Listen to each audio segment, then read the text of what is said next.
Agora ele disse que está gravando. Então, estamos gravando, inclusive, senhores. Bom, quero começar com uma pergunta para os senhores. Dúvidas? Alguém quer fazer uma pergunta? A Diana falou aí, não tem problema, Diana. Não chega a ser um problema sério. Só que eu falei que pode acontecer a pessoa não conseguir entrar, né?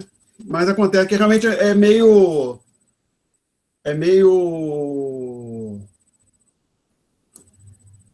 trabalhoso isso, tem meio que você usa sempre, aí tem que deslogar, logar. Na verdade, eu nem sei como é que faz no Android. Já te respondo, Olavo, para trocar a senha. Não tenho a mínima ideia como é que faz.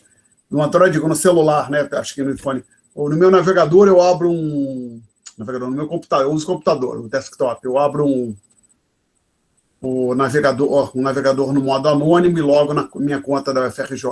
Bom, aí o Olavo perguntou sobre leitura. Não, Olavo, atenção.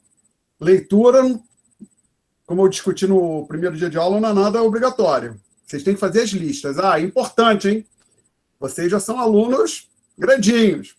Então, eu não vou dizer, vai lá e faz a lista 1, faz a lista 2. Não, você vai, a lista está pronta, está no site. Cabe aí os senhores irem olhando e descobrindo o que pode fazer ou não. Lista 1 já dá para fazer algumas poucas questões. Vou olhar aqui. Desde que eu acho. Vamos lá, eu vou entro nessa pasta aqui. PDF no website, listas. Lista 1. O aluno já pode responder a questão 1, a questão 2. A 3 a gente vai começar a discutir hoje. A 3 nós vamos começar a discutir hoje. A 4 também hoje. Mas então, na verdade, a lista, agora também, na lista 1 tem 4 questões. A 1 e a 2 vocês já podem fazer, são questões, inclusive, bem simples. Opa, apareceu um clique aqui. Consegui deixar um aluno entrar. Mais um aluno. Ok. Senhores, mais perguntas, por favor. Mais perguntas? Não? Então, vamos aproveitar aqui para esclarecer um ponto que na aula passada provavelmente não ficou muito claro com relação à pergunta que foi feita, ou até mesmo errado. Seja lá o que se ou que não ficou claro, ou que ficou errado. Eu acho que esse ponto necessita de uma discussão especial. Algum aluno, uma aluna, ou mais de uma pessoa, mas houve a seguinte pergunta: se a poupança interna poderia financiar o déficit em conta corrente? E a minha resposta foi não, porque eu disse, olha, o déficit em conta corrente tem que ser financiado por um resultado positivo na conta de capital. Tá certo? Foi a minha resposta. Basicamente, se você tem um déficit em conta corrente, digamos, de 10 bilhões de dólares, o país vai ter que, em termos líquidos, conseguir empréstimos, financiamento no valor de 10 bilhões de dólares no exterior, para compensar o déficit em conta corrente. E o que eu falei, acho que não está errado, mas a questão é um pouco mais sutil. Vamos ver aqui Vamos lá. Vamos ver se eu vou ter sucesso em usar o nosso substituto do Quase Negro. Eu tenho que abrir este programinha aqui chamado Sketchbook.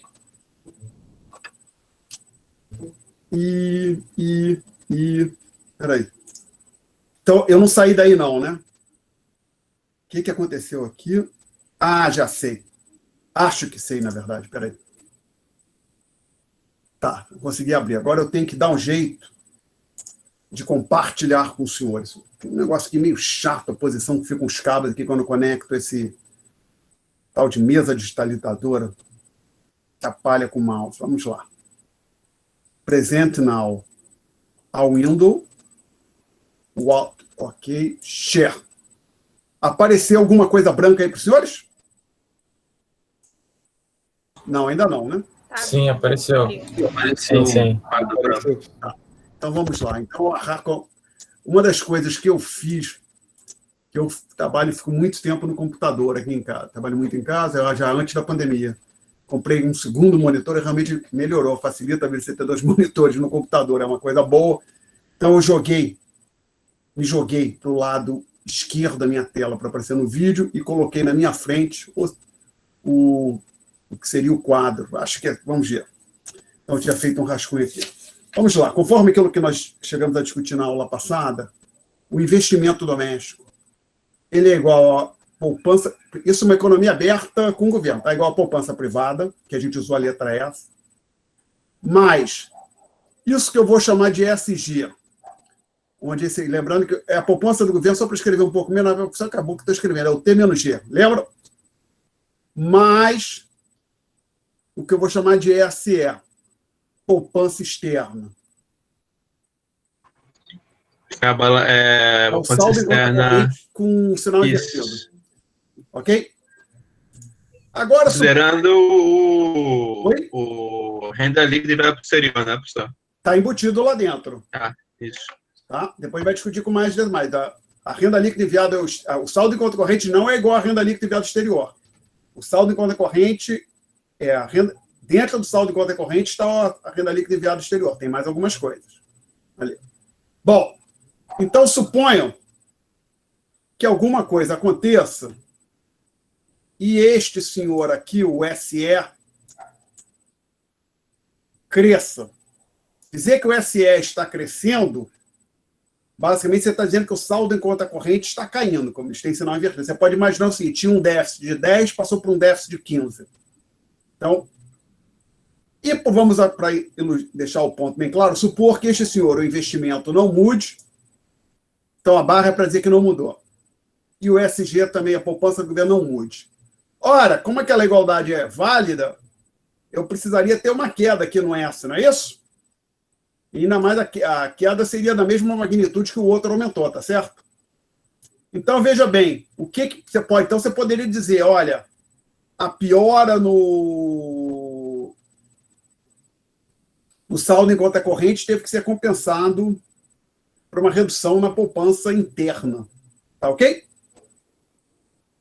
Alguém quer fazer uma pergunta sobre isso? Professor. Diga.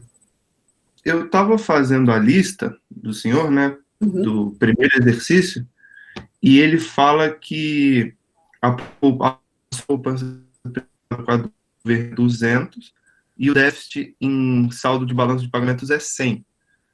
Ele pergunta qual o valor do investimento. E nos meus cálculos, o valor do investimento foi 100, só que o gabarito está 300. Pode estar errado. Me dá só uma dúvida sobre a lista, né? Deixa eu só terminar a discussão desse ponto específico, a gente olha a lista, pode ser? Tá bom, obrigado. Então,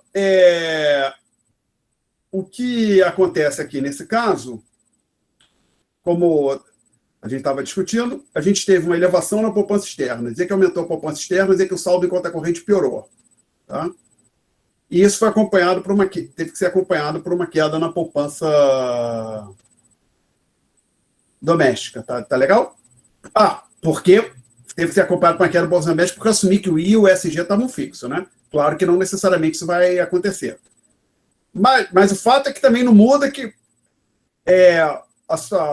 o país vai ter que conseguir, relativamente à situação anterior, ainda mais dinheiro no exterior. Então, se ele passou por um déficit em conta corrente de 10 para um déficit em conta corrente de 15, desculpe, ele agora, ao invés de precisar de 10, obter empréstimos, o financiamento no valor de 10, ele vai precisar obter empréstimo, financiamento no valor de 15. Tá? Mais perguntas, senhores, sobre esse ponto. Então, a gente vai atacar a questão da lista. Tem chance do gabarito estar errado, evidentemente. Então, eu tenho que vir aqui. Por acaso, eu tinha aberto esse sujeito, essa lista, então já consigo achar ela rápido aqui. É a questão 1 que é a dúvida? Ou a questão 2? Na lista. Acho que ele tinha falado questão 1. Questão 1, né? Então, eu digo o seguinte, vamos lá. Fazer o seguinte aqui. Vamos ver o que eu consigo. O problema é que tem uma... pensar aqui o que eu consigo fazer aqui. Ah, peraí. Só um segundo, vamos lá. Tá. Eu venho aqui, primeiro eu venho aqui, eu dou um delete nesse aqui, apaguei isso no quadro. Aí eu abro um outro software, não sei se, imagino que os senhores não estejam vendo. Aí eu copio a minha tela, aí a questão 1 da lista eu acho que eu consigo colar ali. Vamos lá. O arquivo. Cadê? Deixa eu não, Ctrl V, não apareceu colar ali, Ctrl V. Well, colei. Então está aqui a questão 1 da lista, no mesmo local que eu vou tentar responder. Então, eu disse ali, a poupança nacional, a poupança nacional, a poupança do setor privado com a poupança do governo. Foi igual a 200. Naquele mesmo ano, a nação teve um déficit de conta corrente no valor de pagamento de 100. Qual foi o valor do investimento de Baratilândia? Eu diria 300. O que diz o gabarito? 300 também. 300. Por quê? Vamos ver. Lembrando que peraí. Só que agora eu tenho que tentar botar isso aqui. Sai, voltou a minha canetinha, graças a Deus. Lembrando, I é igual a S mais T menos G mais o que eu vou chamar aqui de poupança externa. Este pedacinho aqui, eu chamei ali, a poupança nacional foi igual a 200. Nossa, aqui, olha, a caligrafia aqui é difícil. O déficit em conta corrente no valor de pagamentos foi 100. Então, e a poupança externa é o saldo em conta corrente com sinal invertido. Então, quando a gente diz que o déficit foi 100, que o saldo foi menos 100. Então, a poupança nesse caso, menos 100, vai dar mais. Exatamente. Então, aqui a gente tem 100. Então, a gente simplesmente soma esse 200 com este 100 e chega à conclusão que o investimento é 300. Ok? Mais alguma pergunta? Esse ponto está claro? Alguém quer discutir mais essa questão? Professor, vou aparecer para o senhor aqui. Você está me vendo? Eu queria saber se esse S é porque você leva em consideração esse S como investimento. Então, nesse caso, não haveria possibilidade de investir em títulos públicos, né? Tudo que é poupado vai ser investido no setor real, é isso? Ok, vamos lá. O S é a poupança. Vamos lá, poupança tem no sentido de contas nacionais. Porque o que acontece é que, quando a gente pensa em, por exemplo, poupança financeira, eu coloquei 100 mil reais, eu comprei títulos públicos, eu coloquei dinheiro no fundo de investimento. O que acontece é que você está financiando o governo. Então, nem todo dinheiro que entra no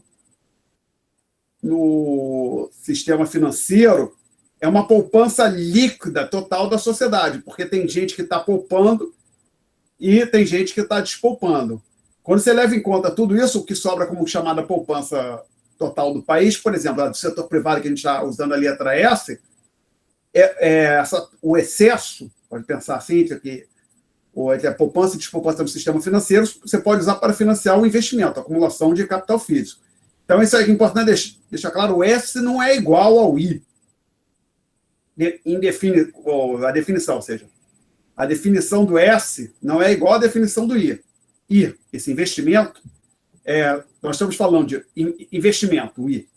Novas fábricas, novas rodovias, novas escolas, novas máquinas. Também a reposição da depreciação, por exemplo, um prédio que faz o estoque de o imóvel imóveis fazem parte do estoque de capital. Então, um prédio passou por uma reforma, por exemplo, pintura, isso é investimento, que é a reposição da depreciação, tá? Esse é chamado investimento bruto. Então, ou seja, investimento bruto é a expansão do estoque de capital, que seria o investimento líquido, mais a depreciação daquilo que já existia. Então, o I é isso, novas fábricas. A poupança é aquilo que é a renda do setor privado que não é utilizada para consumo. Tá? Acontece que, em equilíbrio, os dois vão ser iguais. Tá? São coisas diferentes.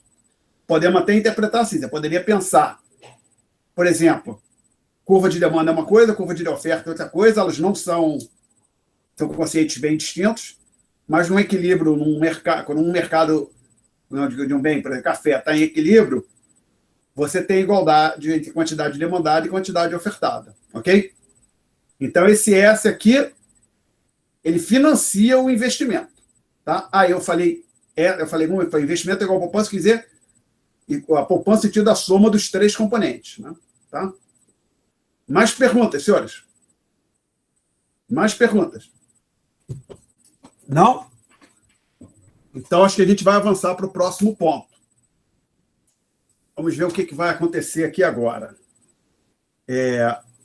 Nós tínhamos chegado na página 2, a gente passou dela, tínhamos começado a discutir a página 3, e nós íamos entrar na página 4 das notas de aula, onde nós iríamos, então, na página tópico 1, página 4 das notas de aula. O nosso objetivo aqui é fazer alguns lançamentos. No caso, tem 8 exercícios simples para entender como é que a gente contabiliza o balanço de pagamentos. Eu vou tentar aqui, vamos lá, um truque aqui, já que esse de copiar e colar no quadro funcionou, permito-me tentar mais um truque. Vamos ver se eu tenho sucesso aqui. Então, eu tenho que achar aqui notas, tópico 1. Eu quero ir lá no final. Vamos ver. Eu quero copiar e colar isso aqui. Último item atrasado, Zé. Então, só deixa eu subir um pouquinho.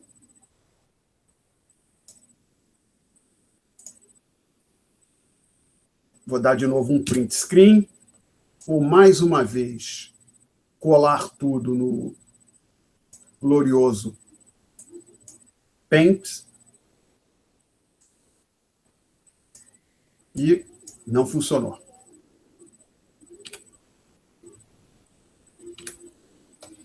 Vamos ver agora. Se agora vai. Colar. Acho que agora foi. Aí agora vem aqui no glorioso Paint. Eu tento. Eu desconfio que isso não vai caber tudo. Vamos lá. Isso aqui é um pouco... Professor. Oi. Você pode pesquisar no computador, tem uma ferramenta chamada captura de tela.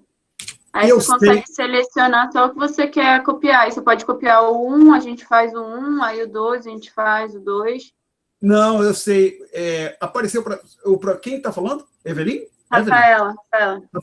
O problema é que eu tenho isso no formato PDF. Aí eu queria jogar nesse software que está aqui na sala, que eu uso como quadro, para eu fazer anotações, entendeu?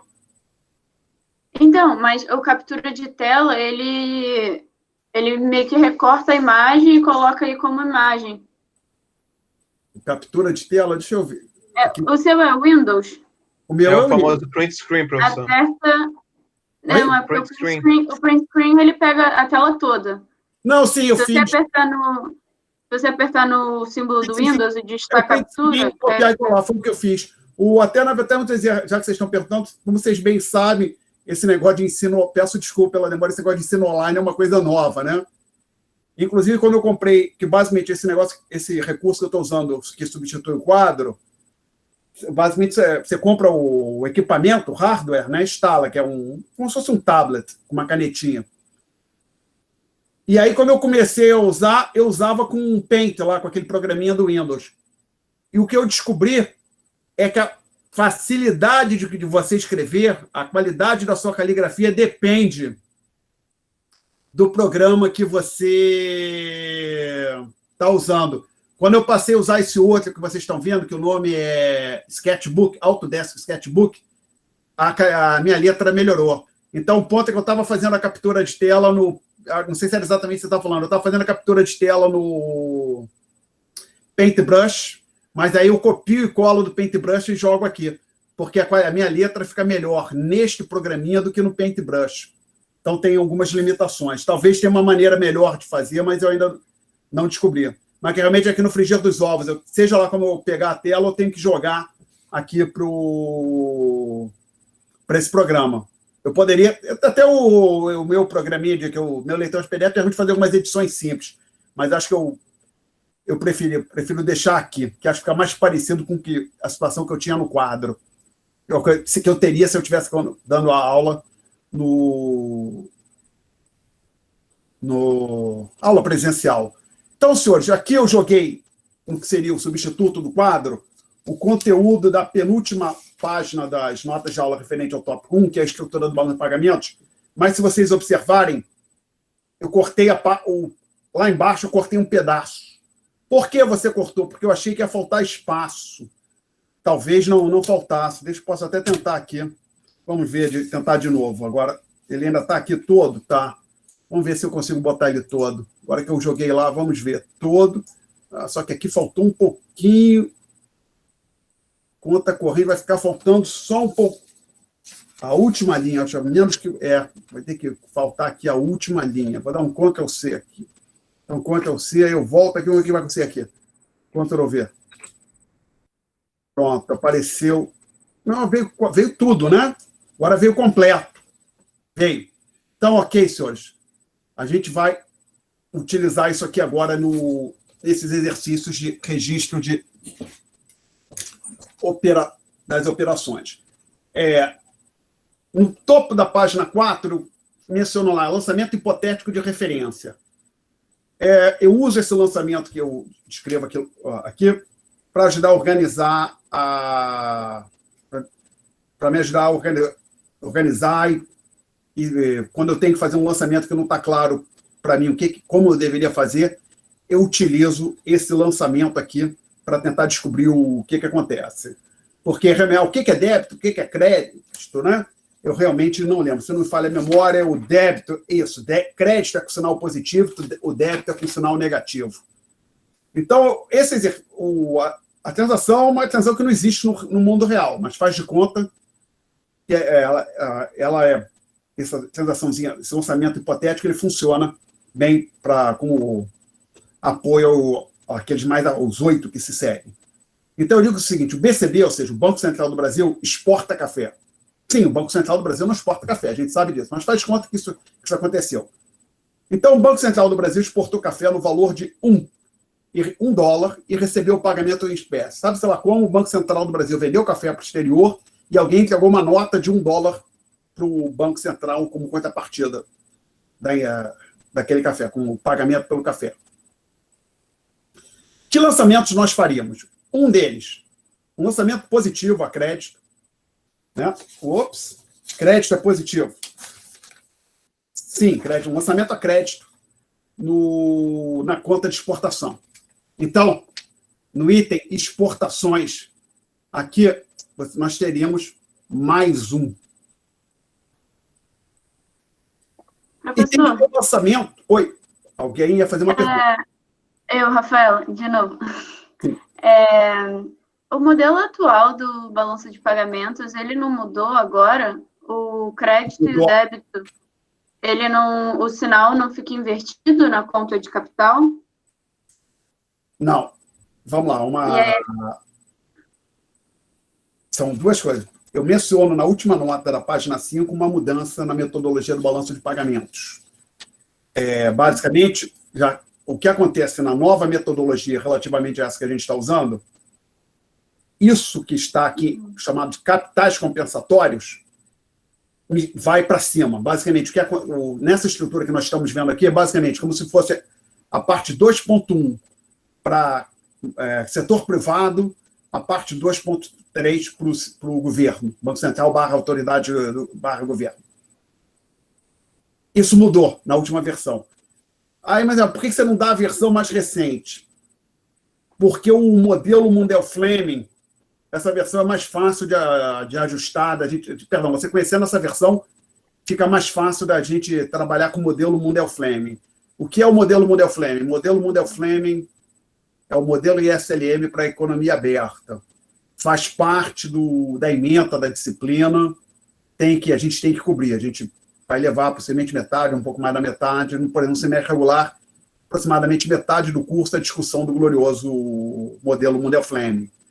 Tá? É uma parte importante. Então, como isso aqui é mais fácil, fica mais fácil levar essa versão para o modelo Mundell Fleming, eu prefiro dar essa versão. Porque senão teria que dar a atual, chegar lá na hora e falar o Mundell Fleming e ficar, não, volta, mas também não tem grandes diferenças, tá? E aí, então, assim, uma mudança de versão que eu conheço é essa. Agora, com relação ao sinal, a gente vai ter um lançamento aqui com sinal negativo. Já. Que aí não sei se era exatamente o que você estava falando, que está faltando ainda. Não, é porque eu acho que essa versão que eu estou falando mudou, acho que ano passado. Porque quando eu fiz é porque eu aprendi esse macro zero. E aí eu aprendi em 2018 com as partidas invertidas, mais de um lado e menos do outro. E aí eu fui monitor em 2019, e em 2019 a professora ensinava com a partida com o mesmo sinal, mais de um lado e mais do outro. Então, o crédito do lado da conta corrente era mais, e o crédito do lado da conta de capital era menos. Para você lançar um crédito e um débito, e as duas terem o mesmo sinal dos dois lados. Entendeu? Aí, é só essa mudança. Mas é porque eu acho que é uma mudança muito recente, tipo, ano passado. Essa eu não conheço. Até eu vou te dizer, recentemente, porque quando eu dou a disciplina, eu lecionei disciplina de Economia Internacional para turma de RI, e lá em algum momento eu discuto o balão de pagamento. Lá eu dei a versão mais recente, inclusive eu dei uma olhada nos manuais da como é o nome? USP. Da ONU. Da ONU, não, tá. Agora eu me lembro. Acho que foi a ONU, acho que é a ONU que está padronizando o balão de pagamentos, e essa diferença não tinha, tá certo? Tá. Não, tranquilo. Então o sinal de crédito e débito permanece mesmo, né? Os dois lados da conta. Tá. Isso. Oi? Beleza. Perdão, você não, fez... basicamente, a gente vai fazer vai ter um lançamento positivo e um negativo sempre. Tá, e aí crédito e débito sempre tem o mesmo sinal dos dois, em qualquer um dos lados do balanço, é isso? Não, é que o balanço de pagamentos, ele não é que nem balanço patrimonial. O balanço patrimonial você apresenta ativo do lado direito, passivo do lado esquerdo. Não, ao contrário. Uhum. Fazer um rascunhozinho rápido aqui. Você apresenta ele desse jeito aqui. Opa, usando mal, é melhor usar a caneta. Você apresenta aqui o ativo, e o passivo. Então, você pode ter, por exemplo, mais X aqui, aí tem um lançamento mais X aqui, tá certo? Uhum. Agora, só observa o seguinte. Isso é... A ideia é que fica o ativo do lado direito, o ativo do lado esquerdo, o passivo do lado direito, é uma convenção. Mas é a que se usa. Nada impede que coloque, por exemplo, ativo no topo, passivo embaixo, ou passivo na frente da folha, passivo, se ainda fosse livro físico, né? Passivo no verso, tá? Então, assim, nada impede que alguém queira apresentar algo assim. Ops, deixa eu fazer um Ctrl+Z aqui. Alguém apresente o balanço patrimonial. Não. O balanço patrimonial seja apresentado assim, ó, o ativo, aí passivo, e fecha. Aí aqui, quando tiver o mais X aqui, se tiver uma contrapartida for aqui, não numa coisa de resultado, menos X. Poderia ser feito assim, tá? É uma questão de conversão. A que se usa é essa que é a de baixo, ativo à esquerda, passivo à direita. O balanço de pagamentos, acho que isso é assim há anos, não acredito que vai mudar. Ao invés de ser, permita-me trocar aqui a cor rapidinho, o balanço de pagamentos, ao invés de ser dessa forma em vermelho, o que eles fizeram, o balanço de pagamentos está mais próximo disso que eu desenhei aqui. Está mais próximo desse jeito aqui, tá certo? Beleza. Okay? Mas assim, ele é apresentado na vertical. Mas aparece para você quando mexe a mão. O balanço de pagamento é apresentado na vertical, tá? E... não, peraí, Ctrl+Z. Isso, não quero perder tudo. Eu quero deletar isso aqui. Só que acho que esses vão ficar aqui agora. Que se eu der, deixa eu ver se eu der Ctrl+Z. Não, tá indo embora um a um. Ok? Mais perguntas? Não temos? Então vamos em frente. Beleza, obrigada. Nada. Então, nesse lançamento hipotético que eu falei que o Banco Central, sabe-se lá como, vendeu café e recebeu $1 em espécie, o registro é feito, o primeiro deles, vão ter dois, mais 1, que é o valor da transação, exportações. Ou seja, houve a saída de um bem, ou uma mercadoria entra no navio e vai embora do Brasil, é exportação, é registrado. E falta a contrapartida, que basicamente seria aqui dentro das reservas das autoridades monetárias, poderíamos... haveria aqui um item, dólares em espécie, tá certo? Do Banco Central, perdão, permite-me colocar em azul isso aqui, vou voltar para o azul. Então, reservas das autoridades monetárias, aqui no reservas das autoridades monetárias, menos 1. Tá ok? Então, observe uma coisa interessante. Quando entra dinheiro no cofre da autoridade monetária, ela aumenta a quantidade de ativo que ela tem, você tem um lançamento com um sinal de menos ali naquela conta lá embaixo, na conta de capital. Tá certo? Lembrando que esse item aqui, o 2.3, ele faz parte da conta de capital. Perguntas? Então, não temos, vamos agora fazer os outros exercícios que ali estão. Primeiro, agora não é mais um Banco Central. É um brasileiro, exporta café no valor de 100 e recebe como pagamento um cheque de um banco norte-americano. Então, temos aqui para a operação 1, mais 100. E para a operação tem que ter a contrapartida. É basicamente pensa assim, o brasileiro recebeu um cheque, ele recebeu um ativo. A gente vai registrar isso lá na nossa conta de capital. Aí a gente vai olhar. Onde é que faz? Eu não lembro, eu tenho que olhar. Apesar de ter escrito aqui à minha esquerda. Então, o que acontece? A gente olha lá, capitais autônomos, conta de capital. Aquele item lá, capitais autônomos, conta de capital, aquilo lá para perdão de dívida. Conta financeira, investimento direto não é investimento em carteira, não é renda fixa, não estamos falando de derivativos. Demais investimentos, empréstimos, isso não é empréstimo, amortização, outros investimentos. Dentro desses outros investimentos, estaria saldo em conta corrente, ou cheques, outros itens. Então, nesse mais investimentos, aqui eu colocaria mais 100. Aí vamos tentar aproveitar que a gente está com todo esse recurso aqui. A operação 1 está em azul. Tá. Mais 100. Então, vamos ver o que eu escrevi ali. Menos 100, demais investimentos, até aqui no quase eu estou sendo um pouquinho mais preciso, né? Dentro de mais investimentos, no item outros investimentos, mais 100. Perguntas, senhores? Até aqui? Então, agora a gente vai fazer a operação 2. Professor. Diga. Uma pergunta. Nessa primeira questão, eu vi na folha, está menos 100 de mais investimentos. Claro, porque eu errei o sinal. Obrigado. Está errado. Tá. Que vergonha. Vamos lá. Borracha macia. Não sei qual é a diferença da borracha macia para outra. Não, acho que eu gosto. Melhor é essa aqui. Você tem razão. Obrigado, meu caro. Viu como é bom quando o aluno faz pergunta? Sempre vocês acharem que está errado, se manifeste. Só que aí eu quero que seja azul ainda. Menos 100. É um lançamento de um mais 100 e outro de menos 100, a contrapartida. Então, agora vamos para a operação 2. A operação 2, o que aconteceu? O nosso brasileiro, o mesmo ainda, ele agora pega aquele dinheiro que ele recebeu, aquele cheque, e usa para comprar ações da Microsoft lá na Bolsa de Nova York. Então, a gente tem mais 100 em demais investimento, menos, eu não devia estar olhando aqui para a resposta. Vamos lá. Não, na verdade, até que foi na ordem. Vamos lá. Quando ele recebeu o pagamento, ele recebeu o cheque, a gente lançou menos 100. Agora que ele está fazendo a operação contrária, o lançamento é o contrário, né? Então, a gente lança mais 100 aqui. E a contrapartida, lembrando, quando ele acumula, o Brasil acumulativo, um agente brasileiro acumulativo, ativos estrangeiros, a gente lança isso com sinal negativo. Então, no item investimentos em mais especificamente em ações, acho que fica mais fácil para mim escrever aqui.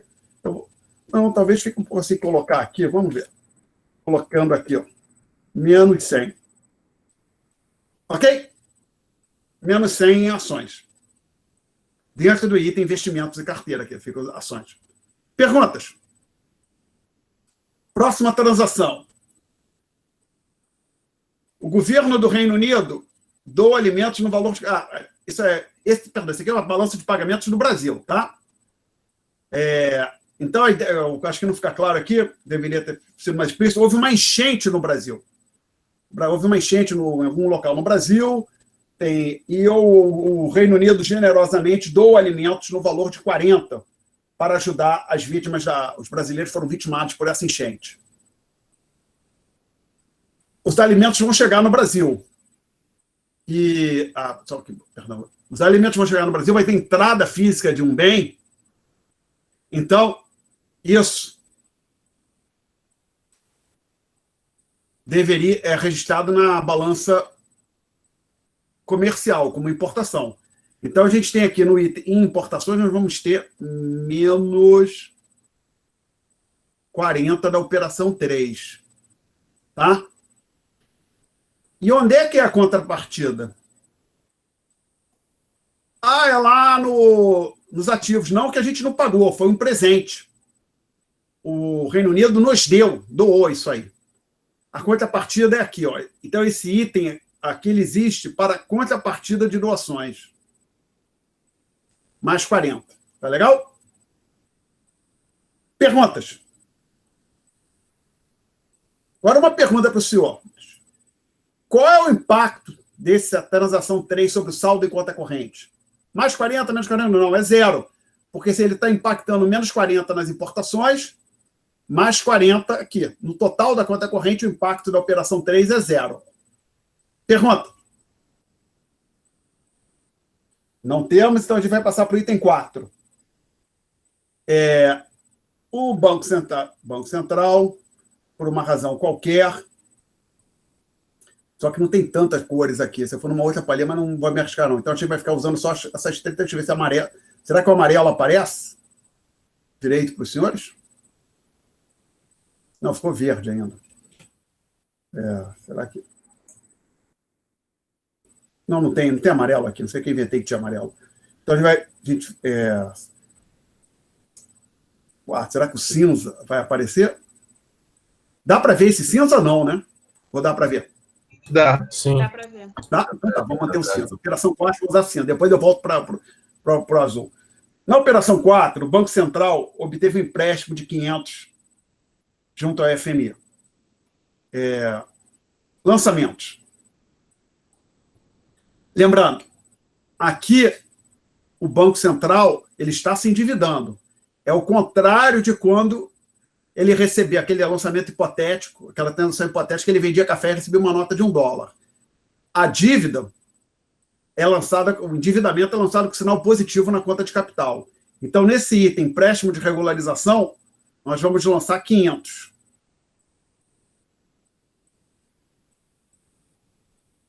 E o que acontece? O banco ele passa a ter mais dinheiro a seu dispor. Por exemplo, reservas no FMI ou em algum outro daqueles itens ali. Então, ali no reserva das autoridades monetárias, a gente tem menos 500. Perguntas? Não. Então, vamos para a operação 5, que nós vamos fazer em azul. Professor, desculpa, eu não ouvi a operação, cortou aqui para mim. A operação 4. 4. O Banco Central obteve um empréstimo de 500 junto à FMI. Então, você pode até pensar assim, 500, basicamente, imagina assim, é como ele recebeu $500 em espécie do FMI. Na verdade, não é isso. Basicamente, o dinheiro é disponibilizado para o Banco Central do Brasil na conta que ele tem junto ao FMI. Mas pensa que, supõe que o FMI desse 500 em espécie. Seria como tivesse recebido aquele $1 quando vendeu café na transação hipotética, lembra?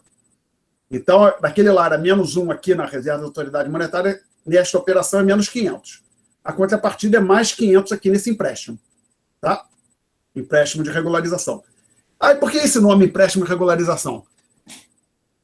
Este que é um... Desculpe, eu respondi a sua... Foi Lucas que fez a pergunta?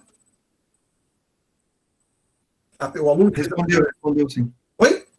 Respondeu sim. Por que esse nome empréstimo de regularização? Aí entra aqui um pouco de história do sistema financeiro internacional, vamos falar rapidamente. Os senhores devem ter ouvido falar que quando acabou, até na verdade antes de acabar a Segunda Guerra, houve a conferência foi antes de acabar a Segunda Guerra, se não me falha a memória, a conferência de Bretton Woods, onde se desenhou, idealizaram, onde se discutiu e se definiu como seria o funcionamento do sistema financeiro internacional no período que se seguiria a Segunda Guerra Mundial. E uma das instituições que surgiu naquela época por conta da Conferência de Bretton Woods, foi o FMI. O FMI ele funcionaria como o Banco Central dos bancos centrais. Porque, vamos lembrar, que quando a gente saiu da Conferência de Bretton Woods, o dólar americano estava atrelado ao ouro. Então, era como se os Estados Unidos estivessem no padrão ouro, e as principais moedas do mundo estavam atreladas ao dólar. Tá? E os países tinham umas taxas de câmbio pré-determinadas, e os países tinham que manter aquelas taxas de câmbio. Admitia esse reajuste, mas isso tinha que ser discutido com o FMI. Então, poderia acontecer uma situação do tipo um país ter, por exemplo, um déficit temporário no balanço de pagamentos, precisar de, por exemplo, houve algum problema, por exemplo, um país teve, digamos, uma pequena nação teve um terremoto forte e, com isso, sua atividade econômica ficou muito prejudicada e ela passou a exportar pouco, importar relativamente mais, aí isso desequilibrou as suas contas externas e basicamente está faltando a paridade que fez, digamos fosse um país cuja moeda fosse peso. A paridade eram 2 pesos por dólar e estava havendo uma falta de dólar no mercado de câmbio daquele país. Essa falta de escassez de dólar tende a fazer com que a taxa de câmbio saia da paridade de 2 pesos por dólar. E aí o que o Banco Central, o que aquele país poderia fazer é procurar o FMI, por favor, me concede um empréstimo para eu lidar com essa situação, que daqui a 1 ano, 2, a nossa economia vai estar voltando ao patamar anterior e essa pressão sobre a taxa de câmbio vai desaparecer. Um empréstimo de regularização era basicamente, vinha daí. Era a possibilidade que que um governo tinha de procurar o FMI para financiar déficits temporários no balanço de pagamentos, ok? Necessidades temporárias de dólar. Alguém quer fazer alguma pergunta sobre isso? Professor? Oi. Rafaela, então qualquer empréstimo junto ao FMI vai sair sempre de empréstimo de regularização? Nessa versão aqui seria assim. Tá certo? Tá, obrigada. Tá. Basicamente, os países só recorrem ao FMI nessa situação. Não me lembro a última vez que o Brasil foi ao FMI, se falha a memória, foi em meados de 2002. A última vez que o Brasil... A Argentina todo ano vai lá. A Argentina é freguesa, né? Então, se eu fosse o FMI, não emprestava mais, não. Não, deixa o pessoal da FMI decidir isso, mas torcer para o Brasil não bater lá tão cedo. Bom, vamos ver. Então, agora sim, a gente fez, essa foi a operação 4. Então, vamos fazer a operação 5 agora. A operação 5, vou passar para o azul.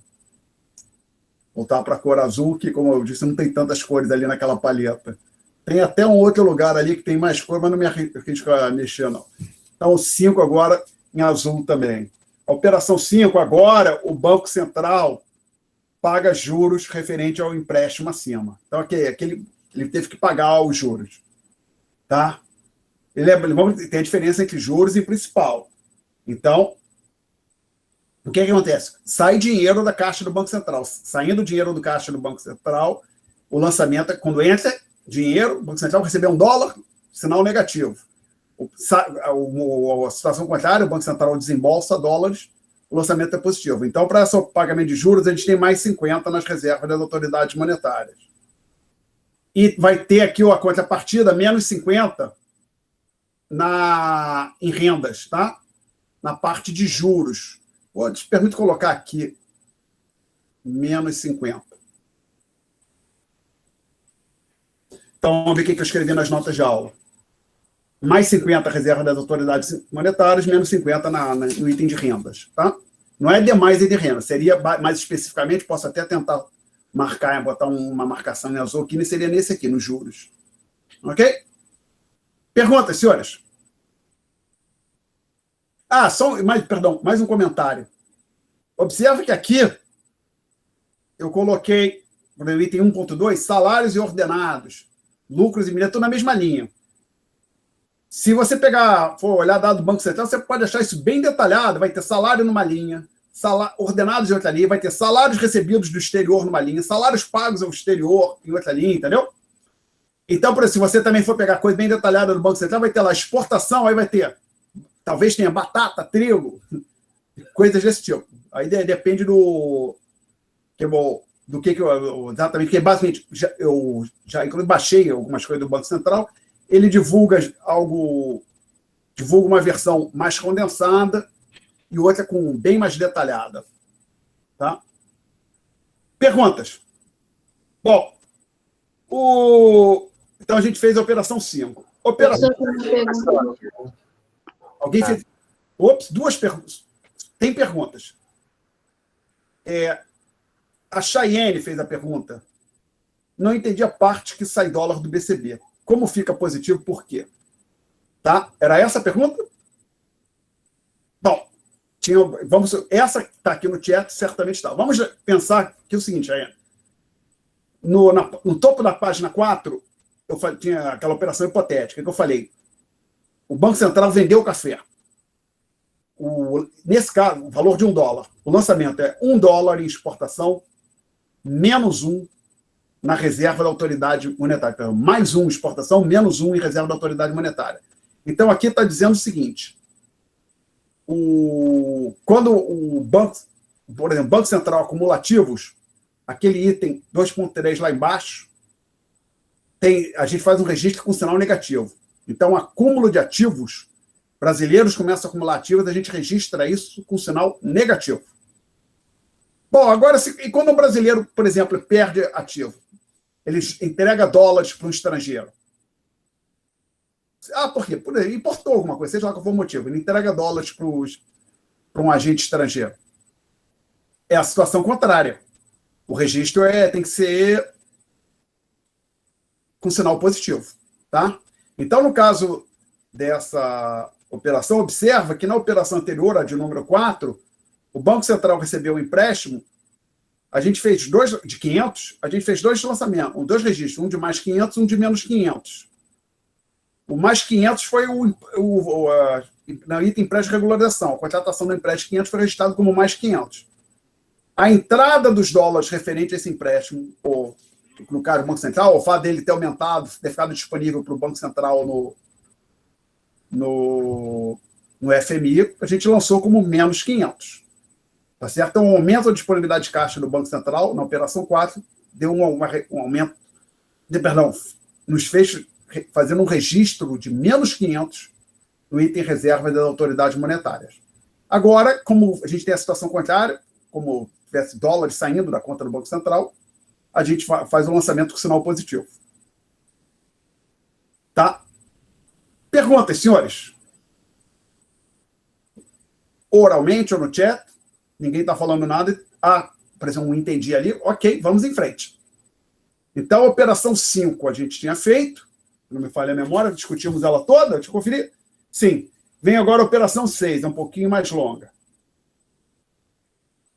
Um turista norte-americano, na época que existia turismo no mundo, isso aqui foi escrito antes da pandemia, um norte-americano estava andando lá em Copacabana, ele tinha $90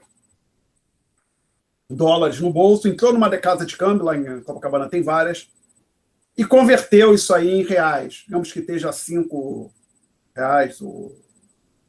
a taxa de câmbio, R$5 por dólar a taxa de câmbio, então ele sai de lá com R$450. O balanço de pagamentos é registrado em dólar sempre. Então, o que acontece aqui? o nosso balanço de pagamento do Brasil. O que aconteceu? Um agente, a casa de câmbio, ela acumulou dólares no valor de 90. Então, a gente tem que ter um lançamento de menos 90, se eu não estiver confuso. Eu devo ter falado aqui, menos 90 em demais investimentos, que são aqueles... Abriu a gaveta, a casa de câmbio abriu a gaveta, colocou dólar, fechou a gaveta. Então, tem mais dólares ali na gaveta da casa de câmbio. Tá? E a contrapartida. Qual é a contrapartida?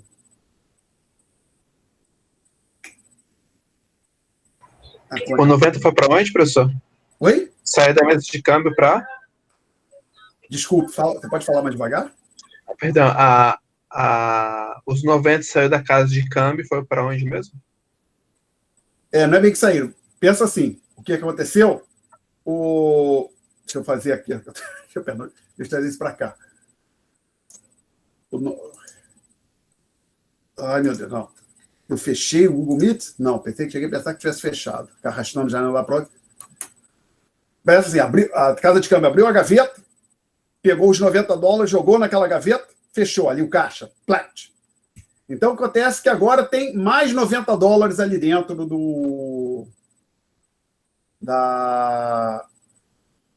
na gaveta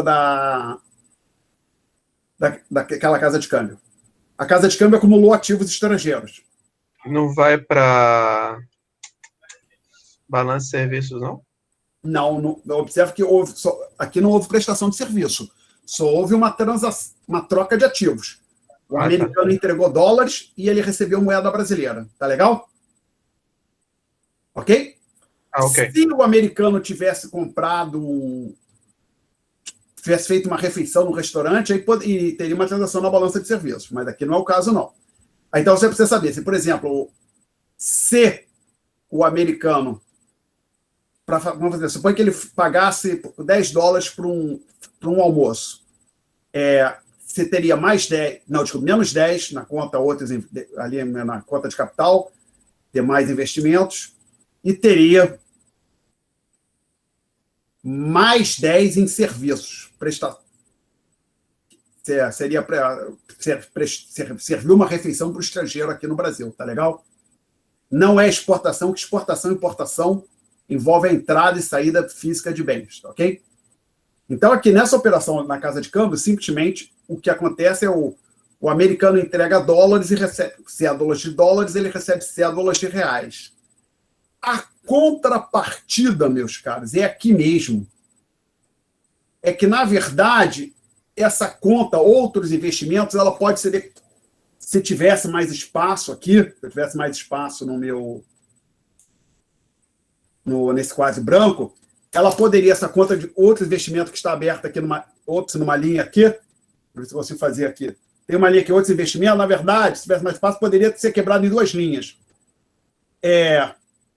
Moeda estrangeira em poderes de brasileiro e, na outra linha, moeda brasileira em poder de agentes estrangeiros, tá certo? Então, se fosse assim, feito com mais detalhes, você teria mais 90 numa linha, menos 90 na outra linha. Não é isso que está sendo feito aqui, então seria menos 90 e mais 90 aqui. Ok? Mais perguntas, senhores? Bom, até aqui nas notas de aula eu menciono, o item, só que ao invés de falar outros investimentos, eu falei aqui na nota de aula, o item de demais investimentos pode ser decomposto em dois, demais investimentos de brasileiros no exterior e demais investimentos de estrangeiros no Brasil. Lógica similar vale para os demais itens da conta de capital. Aí alguém ia fazer uma pergunta. Professor, se ele negociasse com o Banco Central, no caso, teria que debitar nas reservas, não é? Ou não? Aí seria nas reservas. Boa pergunta. Essa operação ficou menos 90 e mais 90 no mesmo local, porque foi uma transação feita com uma casa de câmbio. Se supõe que o Banco Central ele não tem isso, mas supõe que o Banco Central tivesse um guichê de câmbio que operasse com pessoa física, e o cara fosse lá no Banco Central, ali perto na Presidente Vargas, perto da Uruguaiana, entregasse os $90 lá e o Banco Central desse moeda espécie para ele, então ficaria mais 90 aqui onde nós colocamos e o menos 90 seria ali nas reservas das autoridades monetárias, ok? Perguntas? Boa pergunta. Não tem, então que a gente continua avançando. Essa foi a operação. Tem um problema aqui. Desculpe, que eu esqueci de trocar a cor da caneta. A 5 ficou em azul. Então, para não ter que reescrever, eu vou marcar aqui. Foi vermelho, né? Eu me enganei nas cores. Isso vai ficar explicado. Quando eu botar no YouTube, vai ficar explicadinho. Não, acho que eu posso fazer. O que acontece se eu fizer Ctrl+Z? É isso aqui. Vamos lá.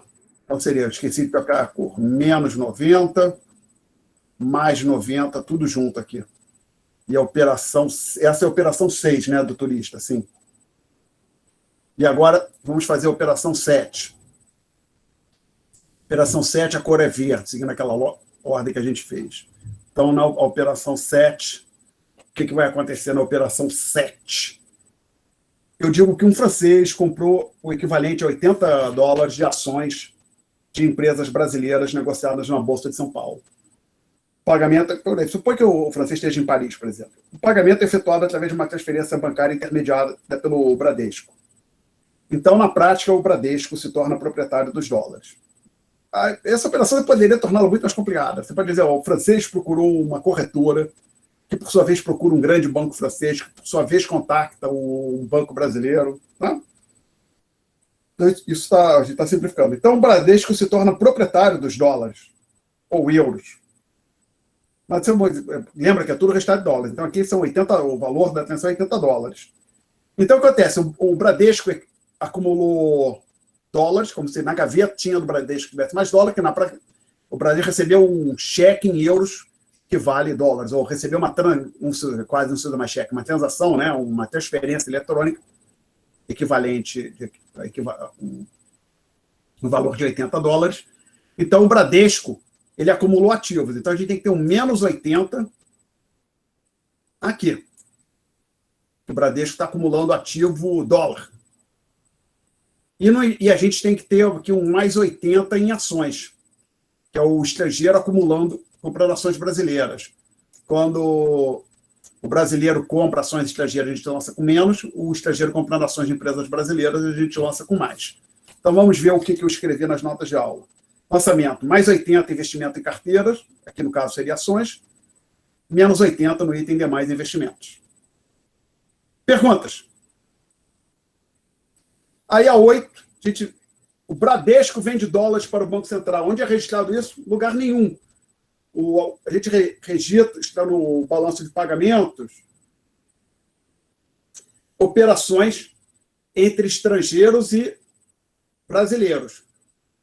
Bradesco operando com o Banco Central, ou Bradesco transacionando com o Itaú, não registra.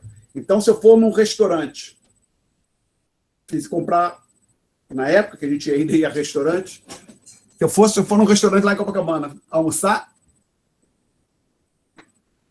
isso não é registrado no balão de pagamentos. Mas se um americano entrar e almoçar, isso deveria ser registrado no balão de pagamentos. Ok? Perguntas? Bom, então, agora vou fazer uma pergunta aqui para os senhores. Suponha que eu saísse somando tudo isso aqui. Lembrando que eu sinais de menos. Então, 100, menos 40, menos 50, mais 40. Se eu saísse somando tudo, quanto ia dar? Eu já respondo aqui para os senhores. 0. Eu sei aqui, teve menos 40, mais 40, mais 100, tem um menos 100 aqui. Esse menos 50 tem um mais 50 aqui, menos 500, mais 500. Tudo isso seria registrado. Então, se você somasse tudo, 0, né? Então, se você sai somando aqui o balanço de pagamentos. Não. O que eu fiz? Pronto, está aparecendo tudo. Se você vai somando o balanço de pagamentos na vertical, Perdão, só para ter certeza, eu estou aparecendo também ou só aparece a tela? Só Os dois, professor. Os dois. Então faz sentido mexer. Você vai somando o balanço de pagamento na vertical, assim, exportação, mais importação, babá, soma todas as transações, soma tudo. Lá embaixo, você, no final de tudo, você ia zerar. Tá? Por quanto que faz que para cada lançamento de mais X tem um lançamento de menos X. Tá? Professor, então, no final de tudo, o balanço de pagamento vai estar sempre zero, só que cada conta corrente, conta total de capital, elas vão ter valores distintos, no caso. Distinta. Então, também. Então, inclusive, isso já dá a seguinte consequência, estou no software errado. Se a gente chegasse à conclusão que a conta corrente é menos 200, o resto tem que ser mais 200. Tá legal? Tá claro isso para todo mundo? Porque tem que somar zero. Então, se você parou na conta corrente, você tem um saldo de 200, o resto tem que ter aquele mesmo saldo, porém com o sinal invertido. Perguntas? Antes, fiz esse comentário, só agora eu lembrei que tem uma coisa que eu poderia ter colocado nisso que eu não coloquei, só uma pequena curiosidade. Nessa estrutura aqui antiga, suponha que lá na frente criar uma nova operação aqui, eu vou botar a cor aqui, o azul de volta. Não, fazer o... Não, senão parece o 8, seria... E deixar claro que a 9 e a 9 não tem nas notas de aula, então estou inventando agora. Suponha que o Banco Central pague 40 de amortização daquele empréstimo do item 5, tá certo? Começa a amortizar o empréstimo. Tem dólar saindo ali do Banco Central, então ele paga... O Banco Central está se desfazendo de dólares, ele está fazendo um pagamento, seria mais 40 por aqui, na conta de reservas. E teria menos 40 aqui em amortizações. Mas o Banco Central, a gente registra aqui não, a amortização desses empréstimos, a entrada dele, você registra aqui, mas a amortização desse empréstimo você registra lá na conta de capitais autônomos. É assim que funciona, que funcionava, né? Que a ideia é o seguinte, a amortização que vai acontecer no futuro já faz parte do movimento normal da economia, sem a intervenção do governo, apesar de ser uma transação do governo, tá? E aí supõe que uma outra situação, que o Banco Central tivesse um problema, já aconteceu no passado, ele não pagasse a dívida, ele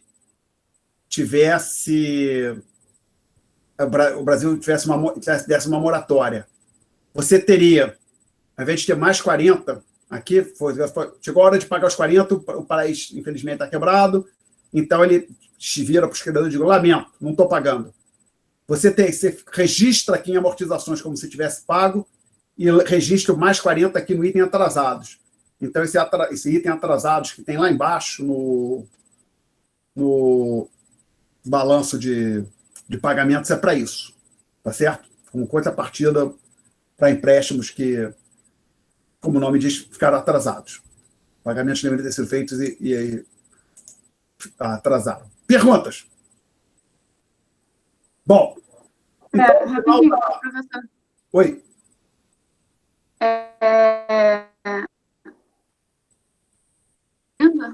Tá. É porque você tinha travado para mim.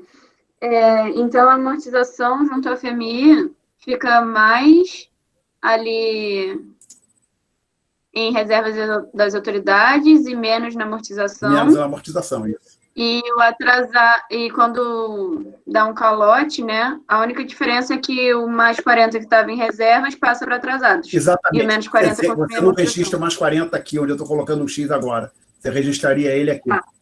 Conseguiu ver? Perfeito, obrigada. Sim, sim. Tá. Ok. Então, por enquanto eu vou deixar isso. Não, acho que daqui a pouco eu vou apagar isso aí. Até tem um jeito de salvar isso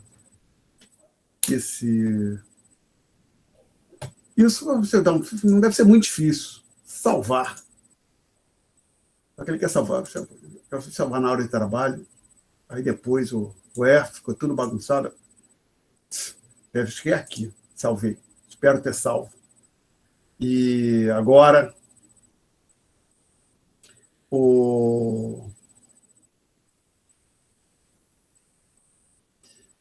A gente vai voltar, então, para as notas de aula. No final na página 4, eu falo a seguinte coisa. Importante, assuma que o item erros e omissões tem saldo nulo. Tá? Assim. Então, vamos lá. Deixar claro. Isto tudo aqui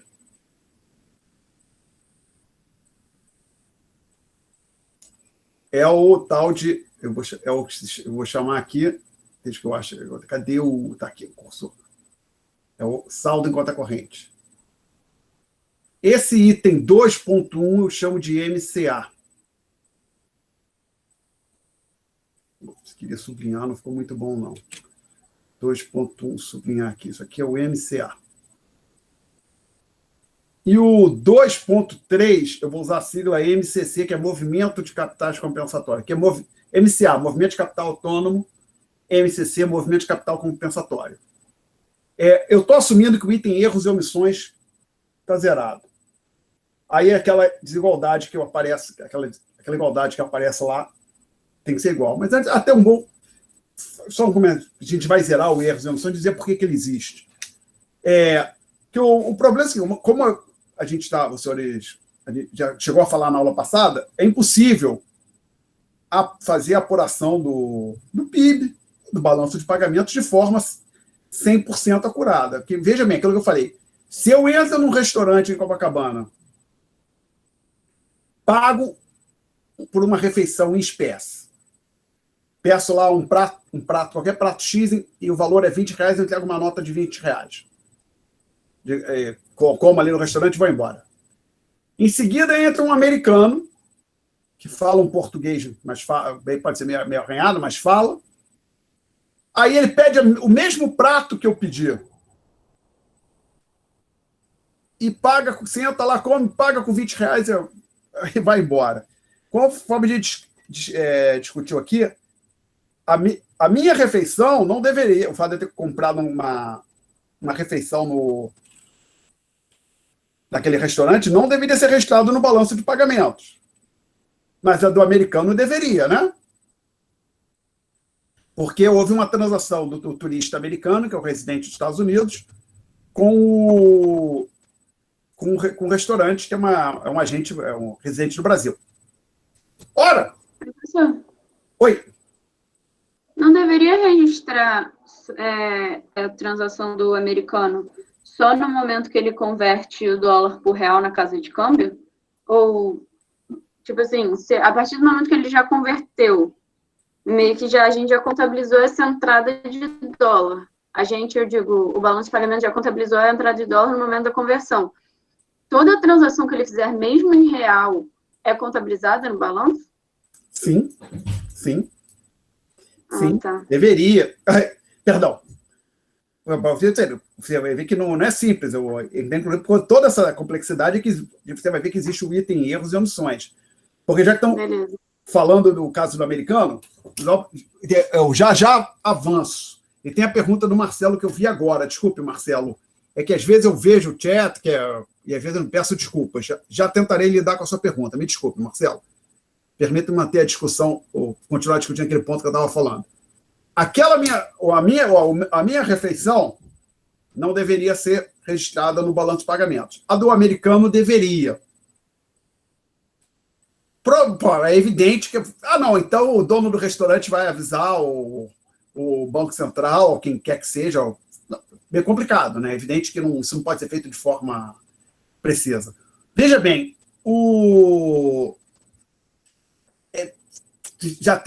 nesse exemplo assim, já tem ali uma fonte de imprecisão. Agora, a pergunta que eu não percebi esqueci o nome da aluna, desculpe, que ela fez. Mas a gente não deveria só registrar quando o americano compra os dólares? Veja bem, suponha que esse americano que foi no restaurante, ele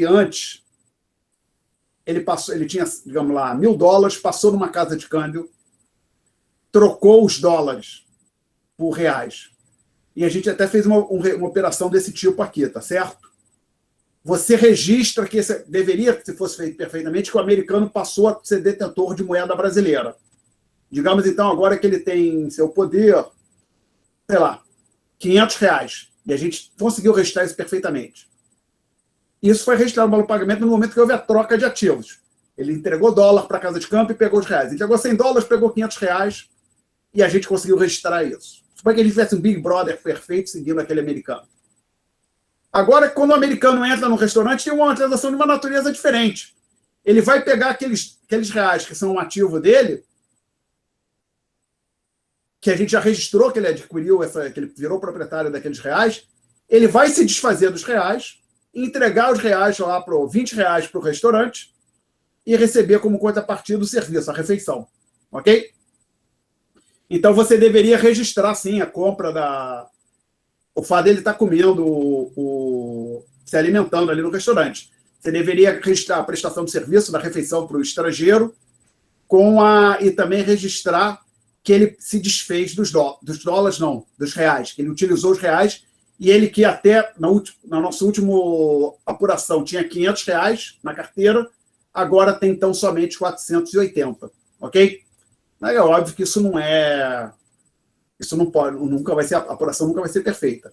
Tem outro exemplo de complicador. Por exemplo, balança comercial, até alguns anos, tinha uma apuração bem razoável. E acho que talvez ainda tenha, desculpe. Mas, por exemplo, por quê? Porque, pelo menos importação, com frequência os bens são tarifados. Então, a Receita apura aquilo perfeitamente. Mas suponha o seguinte, senhores. Eu tenho um daqueles aplicativos Kindle. Não é aplicativo, não, desculpe. É um tabletzinho, né? Um aparelhinho daqueles Kindle da Amazon. Eu tenho uma conta na Amazon americana e, de vez em quando, eu compro livro digital, em formato digital. Estritamente falando, deveria haver um registro que eu comprei o livro em formato digital na Amazon. Mas o que o Banco Central e outras autoridades no Brasil vão ficar sabendo no frigir dos ovos? Vão receber só a informação que eu fiz um pagamento para a Amazon através da administradora do meu cartão de crédito. Tá? Então, assim, não é... Então, basicamente, ele sabe, olha, Alexandre gastou na Amazon $10, não se sabe se comprou um livro ou alguma outra coisa, porque não está claro. Então, tem alguma... Então, não ser perfeito. Então, se for pensar exatamente o que acontece, tudo que acontece é evidente que não vai ser possível fazer a apuração dessas operações de forma perfeita, que nem nós fizemos com os nossos exercícios bem simples. Então, provavelmente, na hora que alguém senta e soma tudo, vai somando na vertical, pá. Chega lá embaixo, a chance de dar 0 é baixa. Deveria, se a apuração fosse perfeita, daria 0. O problema é que não dá. Então, dá, por exemplo, 200. Então, você registra, faz um lançamento no item erros e omissões de menos 200 para que tudo dê 0. Tá certo? Inclusive, por isso que o nome é erros e omissões.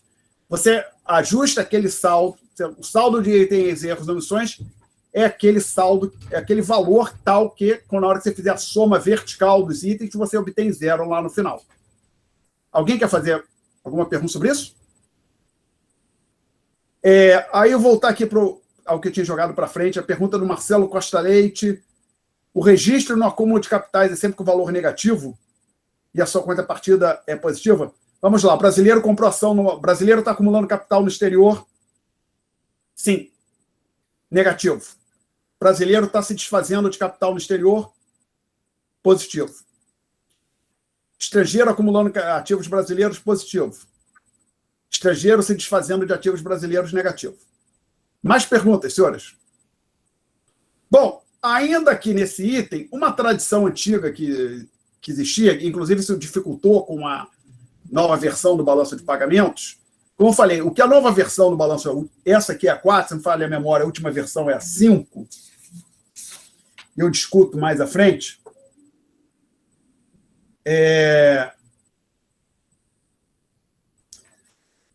O que a nova versão faz, ela pega o chamado o item, os capitais compensatórios,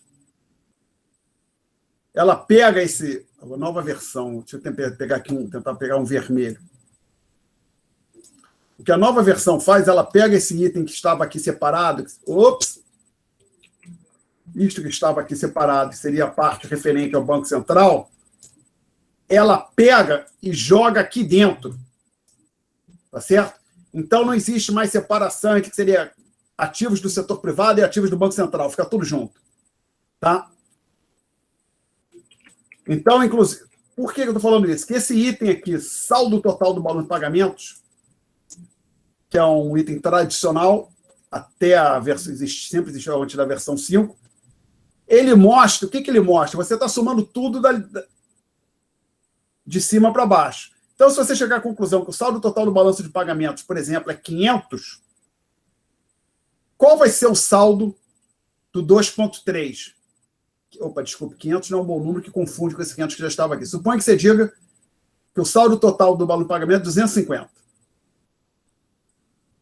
O saldo do 2,3 vai ter que ser menos 250. E então você está dizendo o seguinte, que o Banco Central acumulou ativos no valor de 250. Porque lembra, acumulação de ativos por parte do agente brasileiro, a gente lança com sinal negativo. Então você pode interpretar o seguinte, que inclusive faz todo sentido na lógica que surge na lógica do balanço de pagamentos que era vinculada ao que estava associado ao funcionamento do sistema de Bretton Woods, ou seja, o registro era feito de forma a facilitar o gerenciamento do sistema de Bretton Woods. Nesse saldo total do balanço de pagamentos, você tinha rapidamente a informação do que se o saldo total do balanço de pagamentos fosse negativo em menos 920, quer dizer que o Banco Central teria que entrar obter 920 no exterior, ou se desfazer de ativos no valor de 920, para fechar o que seria, entre aspas, o buraco do setor privado. Perguntas, senhores? Bom, então, voltando agora, eu vou dar deletar aqui, voltando agora para as notas de aula, no final da página 4 eu tenho essa expressão aqui. Vou colocar em azul, que está vermelho no momento. Azul, então, SCC mais MCA mais MCC é igual a zero. Então, saldo em conta corrente mais movimento de capital autônomo mais movimento de capital compensatório é igual a zero. Aí, virando para a página seguinte, as notas de aula, na página 5, eu digo, SCC é saldo em conta corrente, MCA, saldo da conta de capitais autônomos, e MCC, saldo da conta de capitais compensatórios. Então, a gente pode, obviamente, dar essa expressão, isso aqui decorre da forma que essa expressão decorre da forma que o balanço de pagamentos é contabilizado. Trivialmente, você pode, então, escrever o seguinte, menos SCC é igual a MCA mais MCC. Agora, observe o seguinte. Como eu digo o seguinte, MCA mais MCC corresponde ao ingresso líquido de saída, ou seja, tem brasileiro investindo no exterior, estrangeiro investindo no Brasil. Lembra, quando o estrangeiro compra ações brasileiras, a gente faz um orçamento positivo. Então, se, por exemplo, o saldo MCA mais MCC foi positivo, quer dizer que estrangeiros acumularam mais ativos brasileiros do que brasileiros acumularam de estrangeiros. Tá certo? Então, eu digo que o SCC com sinal invertido corresponde à poupança externa recebida pelo país. Então, o que eu estou dizendo é o seguinte, se isso aqui ficou positivo, isso aqui corresponde à poupança externa que a gente recebeu, que a gente recebe, ou seja, aquilo que os estrangeiros estão nos financiando. Por exemplo, apurou tudo no movimento de capital, autônomo e compensatório, e o saldo foi 200,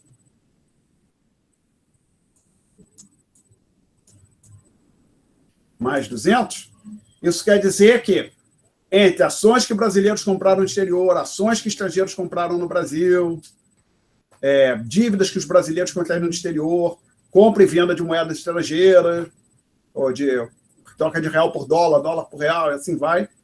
No frigir dos ovos, os estrangeiros, em termos líquidos, investiram 200 no Brasil. Isso é a poupança que a gente recebe do exterior. Então, é por isso que também, olhando para cá, também você vê que a saldo em conta corrente é a poupança, equivale à poupança externa. Então, que a gente tinha visto que a gente tinha lá que investimento era igual a S mais... A gente tinha visto na aula passada que o investimento... Aqui é 200, apaguei do zero sem necessidade. Aqui é 200. Então, a gente tinha visto I investimento igual a poupança privada mais G menos T mais, menos o SCC, o saldo de conta corrente. Aí eu disse que isso levando em consideração de menos, é a poupança externa. Tá? Que estava financiando, isso aqui estava financiando, era uma das fontes de financiamento de investimento, dos sítios nacionais. Aparece também aqui que o SCC corresponde à poupança externa, tá legal? E só para não ter dúvida, este SCC que eu vou marcar, sublinhar em vermelho, é exatamente, não é só sigla que é igual, não, é a mesma coisa, exatamente a mesma coisa. Tá? Perguntas? Não temos? Então... Peraí, é G menos T mesmo? Que aqui eu tinha anotado o contrário, que era T menos G. Alexandre, que vergonha. É T menos G, né? Você tem razão. Aqui, você tem toda a razão, jovem. Aqui deveria ser T menos G. 0! Reprovado o professor Alexandre. Ok? Obrigado pela pergunta. Você tem toda a razão. Mais perguntas, senhores?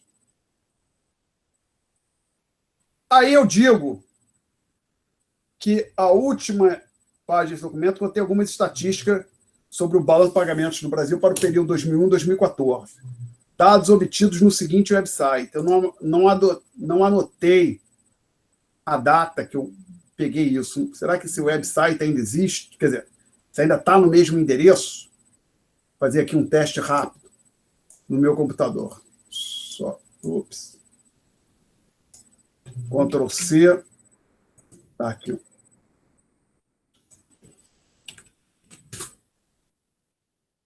Não, esse endereço não funciona mais. Eu consegui, na época, em 2016, se não falha a memória, esses dados, o endereço que eu forneço não funciona mais. E ali eu consegui informações do período 47 2014. Recentemente houve uma mudança na metodologia do balanço de pagamentos, e aqui eu coloquei aparentemente, pode tirar aparentemente, agora eu estou tão certo disso como eu poderia estar, 99,9% de certeza, custo a crer que seja diferente. Até não tem no livro, pelo menos não tem uma última edição do livro do Simons e Cisne, mas, por exemplo, o manual do Krugman-Obstfeld, a versão que ele dá lá do balanço de pagamentos, é consistente com um padrão mais recente do balanço de pagamentos. Então, no Krugman-Obstfeld já tem a versão mais recente do balanço de pagamentos. Mas então por que você pegou o Simons e Cisne? Acho que eles explicam melhor. E se não me falha, pelo menos a última vez que eu olhei, o Simons e Cisne, inclusive, fazia parte da biografia da Ampere. É um manual bastante popular aqui. Aí, algo que eu já tinha falado, a versão anterior é mais adequada para o estudo modelo Mendel-Fleming. E eu menciono que tem um outro website que provavelmente não funciona, que contém informações para o período 95-2016. Que observa o seguinte, na hora que mudou a regra, o critério, o Banco Central não retrocedeu toda a série até quando ele reapurou o balanço de pagamentos pelo critério novo, não. Ele só voltou a 95, tá? Então, eu quero o balanço de pagamentos de 1990 do Brasil.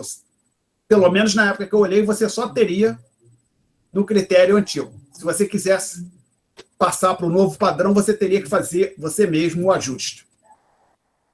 Tá? Então, como eu menciono aqui, os dados somente foram reavaliados de acordo com a nova metodologia para os anos a partir de 1995. Aí, a última página, eu vou tentar colocar. Todo mundo tem aí, mas eu vou parar de compartilhar essa aqui. Aí eu vou voltar para o Google Meets. Presente now. Oi. Posso só tirar uma última dúvida? Fala. Só uma confirmação, a Rafaela aqui. Então, só para confirmar, uma poupança externa negativa significa que o exterior está investindo, tipo assim, o saldo do investimento no país, no local, no caso Brasil, é positivo. Então, a poupança externa negativa é mais investimento para o Brasil, é isso? Poupança externa negativa é mais não. Ao contrário. Saldo conta corrente negativo é mais poupança externa para o Brasil. Tá, vamos lá. Deixa eu, então, fazer uma coisinha aqui, só um minutinho. Eu vou trocar isso aqui, o stop sharing, esse aqui. Aqui eu vou present now, a window, voltar para este senhor aqui, que está em branco, share. Vamos lá. A situação é que investimento é igual a poupança privada mais T menos G, que é a poupança do governo, mais algo que eu vou chamar de SE, poupança externa, tá? Quanto maior for a poupança externa, maior a contribuição dos setores dos estrangeiros para o financiamento do nosso investimento no sentido de contas nacionais, acumulação de capital físico e estoques. Ok? Tá, então quanto menor o saldo da conta corrente, maior a poupança externa, é isso? Exatamente, porque o que acontece é que a poupança externa é igual a isto aqui. Lembrando que o SCC pode ser negativo ou positivo, logo mesmo vale para a poupança externa. Então, se o SCC era menos 100, digamos que o SCC fosse menos 100, a poupança externa era de 100, tá legal? Suponha agora que o SCC caia para 140.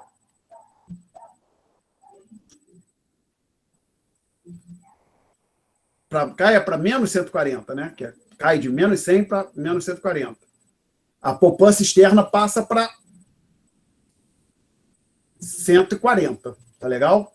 Então, à medida que o saldo em conta corrente cai, maior é a poupança externa que o Brasil recebe dos estrangeiros. Ok? Tá, obrigada. Nada. Aí tem, olhando aqui no chat, tem um comentário do Lucas sobre o PIB. A gente pode falar, vamos falar no final da aula. Temos ainda alguns minutos, ou talvez no começo da próxima aula, que sobrou. Deixa eu agora, agora voltar. Dei um stop sharing, que eu quero só colocar isso aqui rápido, em 5 minutos, a gente fala do PIB. Present now, a window, uma planilhinha de Excel, que os senhores têm aí também, mas a gente colocou aqui.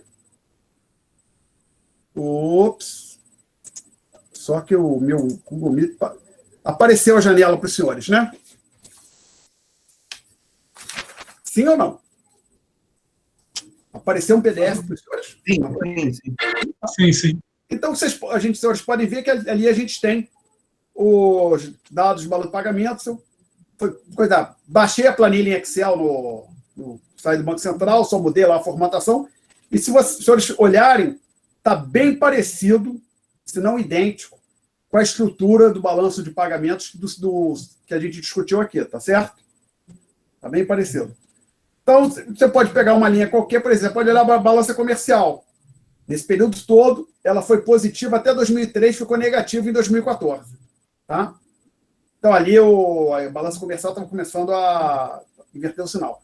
O saldo em conta corrente. Deixa eu pegar uma régua grande aqui. Não vou acender a luz, que eu não sei se piora a exposição. Transações correntes.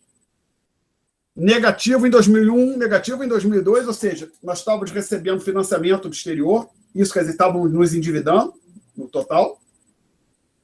E aí fica positivo de 2003 até 2007, inverte o sinal, e é uma mudança considerável, né?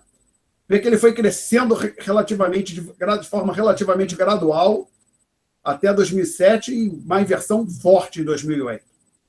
E aí ficou sempre negativo, dali em diante, tá? Ok? Então, para quem gosta de ver os dados, tem a opção de olhar. E lá embaixo, esses dados, e lá embaixo, no item resultado do balanço, você tem aquilo que o Simon Cisne chama de saldo total do balanço de pagamentos. é a última linha, foi positiva em todos os períodos, se os senhores olharem. Então, quer dizer que o Banco Central estava sempre acumulando ativos ali, cada ano, tá? Inclusive, nesses anos, as reservas internacionais brasileiras do Banco Central cresceram bastante. Perguntas? Só eu lembrei de uma coisa, deixa eu tentar achar uma coisinha aqui rápida. Não, eu quero... não é isso que eu quero, não. Ensino... Não, é aqui, que eu era ali, mas num outro canto aqui. FTP Files, ensino, RI, notas. Qual é o tópico do curso de RI? Que é economia? Não. Vou ter dificuldade de achar. Realmente não vou achar agora. Vou ver se, para a próxima aula, ver se eu tenho o site mais recente do Banco Central. No momento, se for achar agora, a gente vai perder. Tentar achar agora, eu vou perder muito tempo. Ok. Então, agora, estamos só, perdão, ver uma coisa aqui. A gente encerrou o tópico 1, senhores. Podem resolver toda a lista 1. E aí, alguns alunos, um aluno, na verdade, pediu para falar do PIB. Eu vi que caiu 10%, 9%, não foi isso? O PIB no trimestre caiu 9%. Foi, professor. Caiu 9,50%, se não me engano. Rapaz, em certo sentido, boa notícia. Eu pensei que foi... Eu cheguei a pensar que fosse cair muito mais quando as coisas começaram a desenhar. Não está sendo tão ruim, ó. A queda não foi tão forte, né? Agora, quais são as perspectivas daqui para frente que não tão claras. Como eu disse, não sou otimista, que na verdade, por exemplo, o Brasil tem pelo menos 2 problemas, pelo menos 2. A questão fiscal, ela não foi equacionada. Não foi equacionada, isso é um problema sério. E eu não estou vendo convicção no atual governo de que isso é uma questão que tem que ser resolvida. Já falo um pouco mais sobre essa questão fiscal, se der tempo ainda. Então, a gente tem o problema da questão fiscal e tem a questão adicional, que é o Brasil é um país com burocracia muito, muito grande, é difícil a pessoa abrir um negócio. Quando fecha uma empresa, é difícil... demora mais para surgir uma nova empresa que venha substituir, assim vai.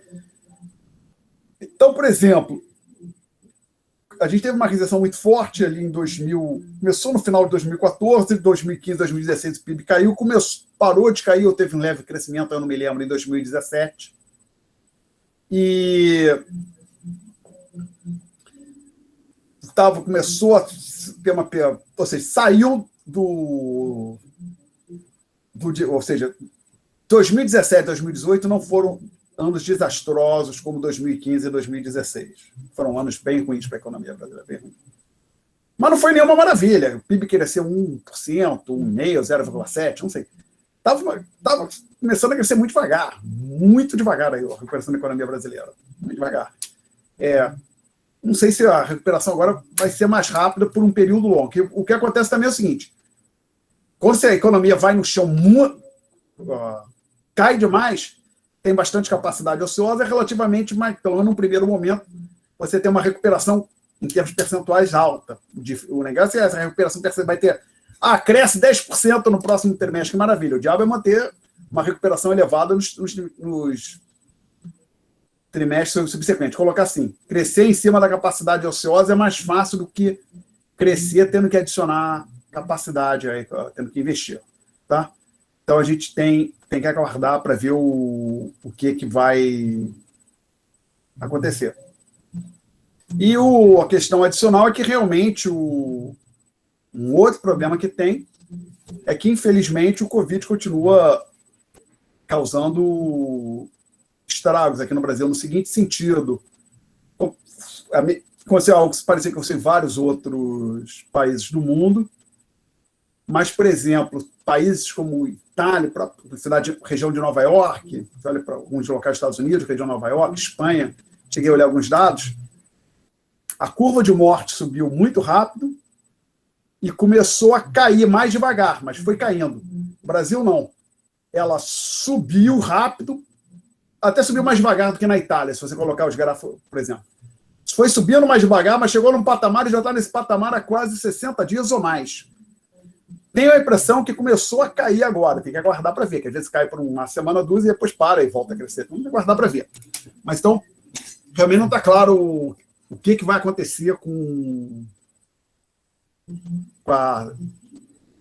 qual vai ser a trajetória da pandemia no Brasil. E a história da pandemia vai impactar a economia, infelizmente, né? Não tem... Eu tinha visto até uns comentários do próprio Paulo Guedes que o fundo do poço foi justamente em maio, né, que foi o pior mês, mas a gente está vendo até uma própria recuperação, então talvez até para acalmar o mercado, eu não sei, que a gente vai ter a recuperação e ver que ele tanto almejou vai se concretizar. Mas essa aí a gente está lidando com pessoas, então é meio incerto também. O problema é assim, supõe que a gente tem uma rápida recuperação. E a questão fiscal, essa não foi resolvida. Mas, caras, até se quem tiver curiosidade, por exemplo, entrando no meu website, lá onde, ao invés de clicar em silos, clique em opiniões. Então, aí os artigos que já foram publicados em Globo e cantos similares, o artigo 26, chamado Desafio do Ajuste Fiscal, foi publicado em agosto de 2016 no jornal o Globo. Também foi publicado pouco depois no Estado de Minas. Ali, naquela época, eu fiz umas contas do tamanho do ajuste fiscal que o Brasil precisava fazer. É grande. O Brasil precisava sair de um déficit na ordem de déficit primário da ordem de 1% para chegar a um superávit de 2,3%. Basicamente, e depois eu refiz essa... Não, tem aqui. O Brasil precisava fazer estava precisando fazer, talvez isso tenha mudado, porque isso depende da taxa de crescimento do PIB, da taxa real de juros. Quanto maior a taxa real de juros, pior é a situação, no termo mais severo tem que ser o ajuste fiscal. Quanto maior a taxa de crescimento do PIB, menor tem que ser o ajuste fiscal. Mas eu tinha feito aqui, vamos dizer, 4,5%. O Brasil precisava fazer um ajuste fiscal da ordem de 4,5%. Isso quando eu fiz a conta em 2016. Hoje a situação é pior porque o estoque da dívida pública aumentou. Vamos pensar 4,5%.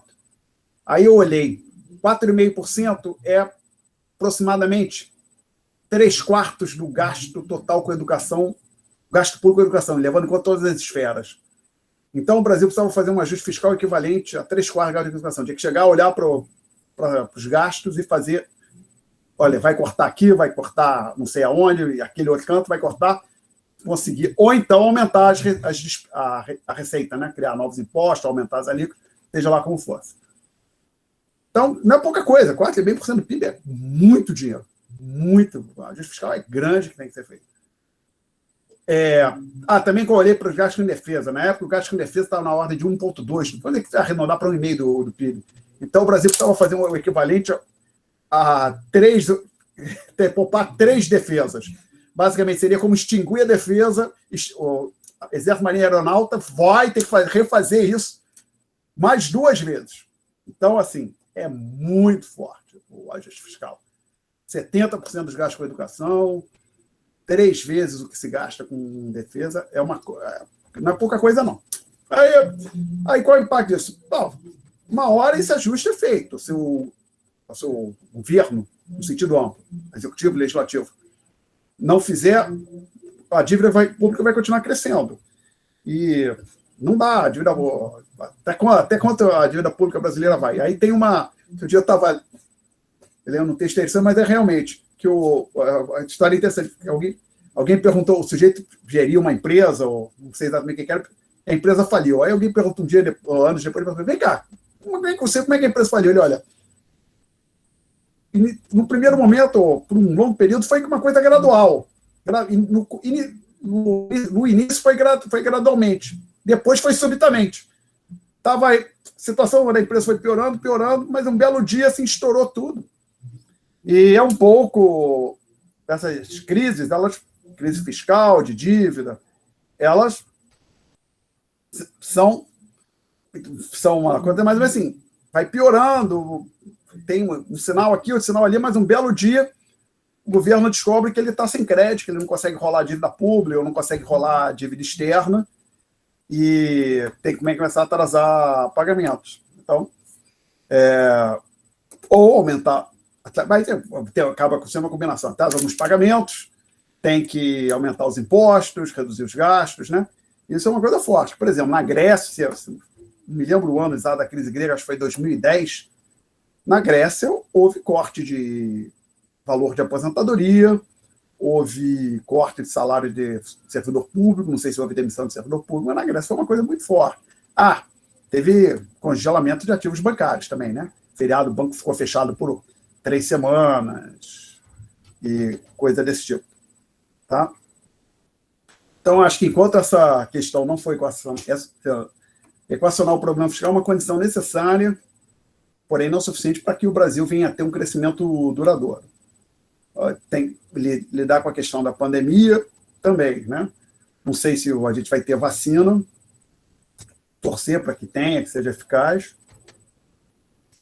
ou se vai acontecer talvez pode uma coisa, Covid virar uma doença. O Covid não, a Covid é mais feminino que é a doença, né? O coronavírus é a Covid.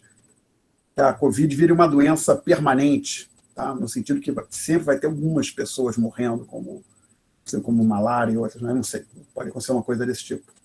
Mas torcer para ter vacina para isso. Né? Mais perguntas, senhores? Não temos? Bom, então, senhores, hoje... Oi, pode falar. Alguém ia fazer uma pergunta? Pode falar. Não, tranquilo. Obrigado, professor, pelo comentário. Não, tá. Então, a gente vai... Eu estou encerrando... Vou parar a gravação, senhores. Como é que eu faço? Eu bato aqui, acho que ele para. Não, não é aqui. Eu tenho que... Stop here. Aqui eu consigo. Parei.